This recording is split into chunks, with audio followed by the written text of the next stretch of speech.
So we had Google on the show. We appreciate Matt Gaskell's time from Google talking about their new devices. Now let's open the forum for a bit of discussion on what it is that they're doing versus the market. Jeff Quattromani, tech expert, welcome. G'day, Charlie. Let's talk handsets first. Pixel 4a 5G, Pixel 5. What are your thoughts?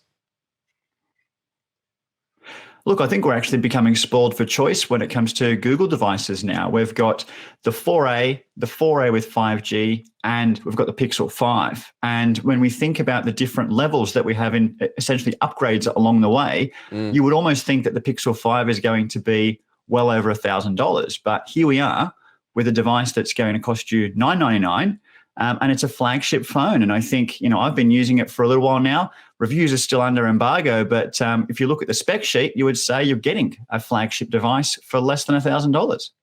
It does make look above 1,000 device prices seem a little bit expensive. One of the things I also noticed, without even looking at the specs from what Matt was saying, was the 3 years of upgrades on the software. Is it correct to say that Samsung's still doing 2 years, or have they increased to 3 years now? Yeah, look, I think most manufacturers are starting to support the 3-year mark as well. Even the smaller brands are starting to make noise around that. However, guarantees that you want, because we aren't holding on to our phones for 24 months like we used to in the old days of signing up to contracts. More and more people are buying these outright. So if that's going to be your case, you want to make sure you're supported for at least 3 years, because that's how long we're at least holding these devices onto. Yeah, it is like that now, isn't it? And knowing from creating Gmail that the work you got to do in actually doing a software upgrade, I don't think everybody understands. It's actually not easy to go and do an upgrade from 8 to 9, for example, 9 to 10. You've actually got to go back and get a complete resubmission to Google and get them to authorize it, and then you can go through and do it. It's not a free process to do it. It is a worthwhile one if you're selling a $1,000 handset to a customer, though, so it's good to see. The 4A 5G is under $800, and it's got all the Google software integrations. It's got a pretty decent camera. It is a compelling argument. Look, this is a very compelling argument, and it almost actually could take sales away from the Pixel 5, because the reality is that it has pretty much everything that you see in the Pixel 5. It has the same cameras, has the same amount of storage. It actually has a larger display, and it still has 5G. The two things actually that you do miss compared to the Pixel 5 is wireless charging and water resistance. And if you don't care about wireless charging and you're pretty careful with your phone, then the 4A with 5G is cheaper and pretty much just as good. And it's got the same Snapdragon chipset in it. I mean, under the hood, the circuit board, same on both of them, basically. It's quite staggering. It is. And they actually also then add on that 3.5mm headphone adapter. So if you are somebody who still likes to plug headphones in, it now exists on the 4A with 5G, but it's not there on the Pixel 5. So I actually think it's great to have both options, but I will be surprised, later on if we start to see that the 4A with 5G has more sales than the 5. That's an unlocked price too. Remember, it's not locked to a particular network, for example. All right, so Pixel 5, $999. We're going to hear from Apple in a week and a bit, just over, about their handset. Do we expect them to be selling a $999 flagship?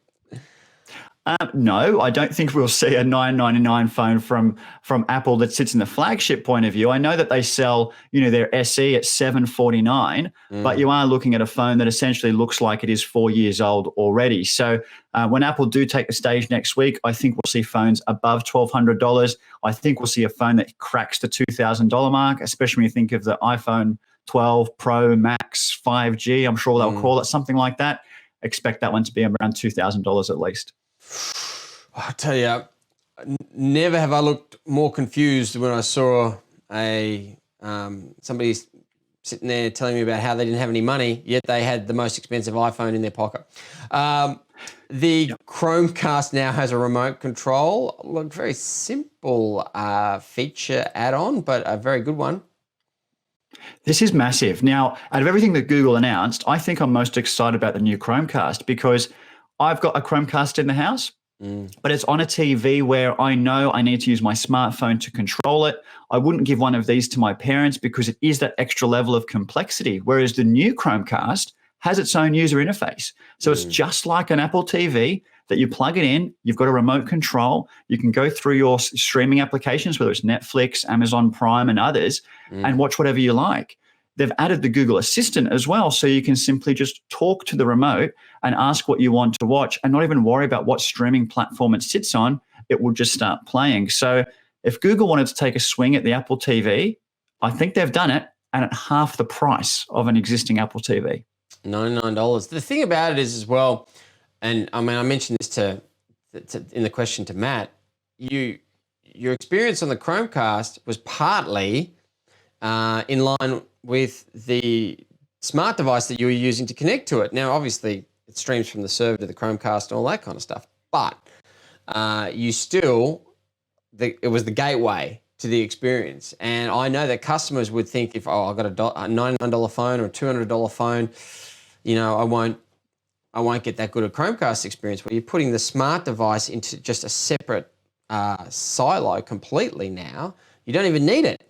$99 and off you go. Absolutely. And Charlie, you would know yourself, I mean, the amount of phone calls that you would get on Talkback Radio and things like that, where people ring up and say, I want to start watching Netflix for the first time. How do I get into streaming?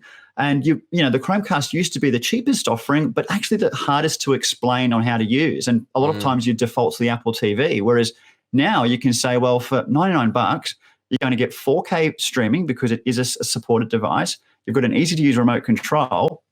And everything is there. It's just, it couldn't be simpler. You don't even need to have a smartphone. I need to get this in my living room as soon as possible because I just can't wait to try it.